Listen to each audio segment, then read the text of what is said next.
Tes kelayakan sebagai syarat untuk memiliki anak adalah suatu hal yang tidak penting dan tidak efektif untuk diterapkan. Perkenalkan, saya Kaisana Albiansyah selaku pembicara satu dari tim kontra, izin menyampaikan argumentasi kami mengapa tim kami sangat amat menolak mosi perdebatan pada kali ini, yaitu Dewan ini mewajibkan orang tua untuk mengikuti tes kelayakan sebagai syarat memiliki anak. Anak merupakan tanggung jawab terbesar orang tua untuk merawat, mengasuh, dan memberikan masa depan yang terjamin bagi anak itu sendiri. Karena pada dasarnya, memiliki anak merupakan sebuah pilihan yang dibuat oleh orang tua itu sendiri. Setiap orang tua memiliki hak untuk mempunyai anak ataupun keturunan. Dan ketika seseorang tersebut sudah memilih untuk mempunyai anak dan menjadi orang tua, maka orang tersebut sudah seharusnya memiliki kesadaran diri bahwa dia akan menanggung tanggung jawab yang besar untuk memberikan kehidupan yang layak bagi anak tersebut. Dengan adanya tes kelayakan sebagai syarat memiliki anak ini, setiap orang akan merasa bahwa memiliki anak adalah sebuah beban tambahan karena orang tua harus memiliki kualifikasi terlebih dahulu untuk melihat layak atau tidaknya orang tua tersebut memiliki anak.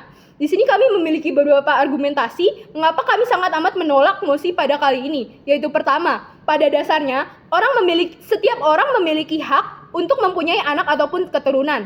Dengan adanya tes syarat kelayakan ini, maka hal tersebut sudah sangat amat melanggar hak para warga untuk berkeluarga dan memiliki keturunan itu sendiri. Karena pada dasarnya, hak untuk mempunyai anak ataupun keturunan sudah tercantum dalam UUD 1945.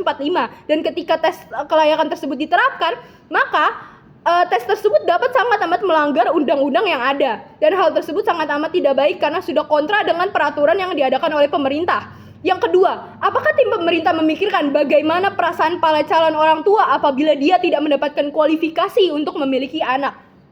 Hal tersebut tentunya sangat amat berdampak bagi psikologis para calon orang tua. Ketika calon orang tua tersebut tidak mendapatkan kualifikasi untuk memiliki anak, hal yang terburuk yang akan bisa terjadi adalah calon orang tua tersebut bisa merasakan depresi. Kemudian mereka juga bisa merasakan ketidaklayakan untuk memiliki anak. Dan pada akhirnya mereka bisa memilih untuk tidak memiliki anak sama sekali. Dan hal terburuk yang akan terjadi ketika dampak tersebut berakibat kepada psikologis calon orang tua, ketika seseorang tersebut tidak memiliki kualifikasi untuk memiliki anak, maka orang tersebut bisa menghakimi orang-orang yang memiliki kualifikasi untuk memiliki anak.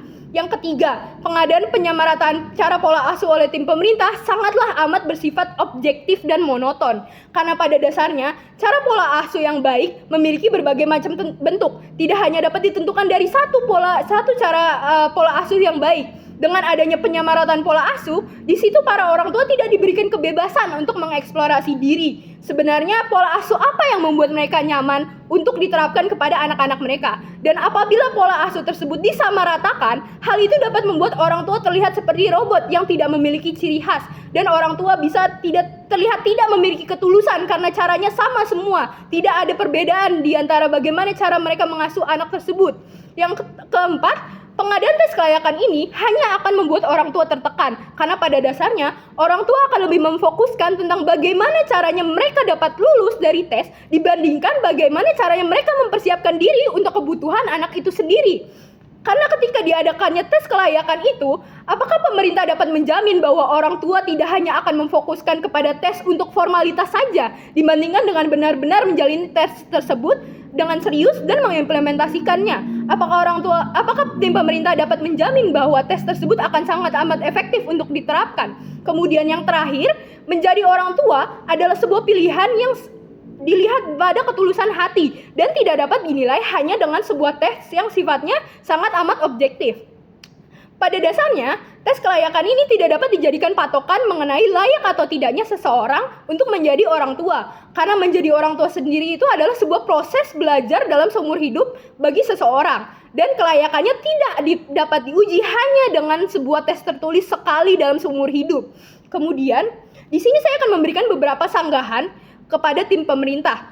Yaitu pertama, apakah tim pemerintah dapat menjamin seberapakah efektifnya tes ujian ini dibuat oleh tim pemerintah sehingga para calon orang tua dapat memiliki pola asuh yang baik?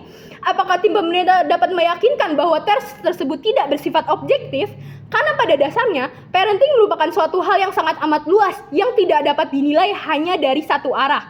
Pola asuh yang terlihat tidak baik oleh tim pemerintah belum tentu dinilai tidak baik oleh orang lain dan belum tentu diimplementasikan secara hasilnya tidak baik oleh orang lain. Dan begitupun sebaliknya, ketika pemerintah menganggap bahwa pola asuh tersebut adalah pola asuh yang terbaik, bisa jadi menurut orang lain ketika orang tersebut menerapkan pola asuh tersebut, maka impact yang akan dihasilkan merupakan impact yang terbalik, yang mana tidak sesuai dengan yang diharapkan.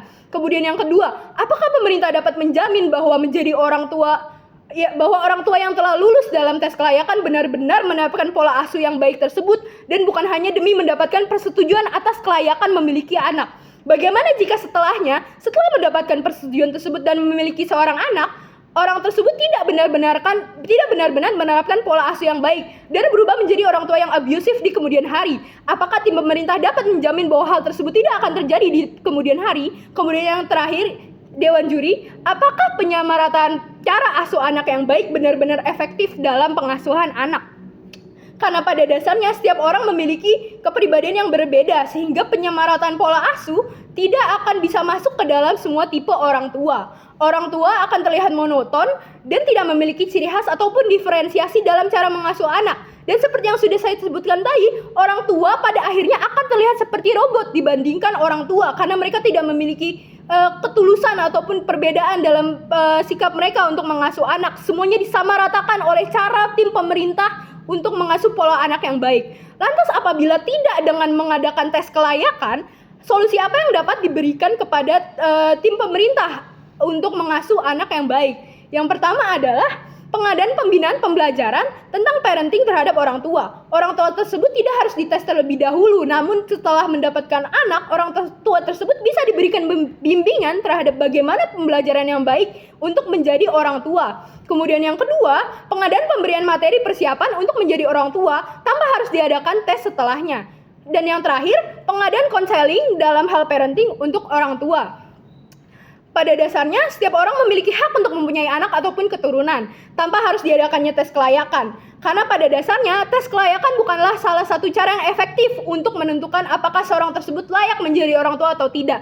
Dan kami sebagai tim kontra percaya bahwa pada dasarnya setiap orang tua ingin memberikan yang terbaik terhadap anaknya. Sekian, terima kasih.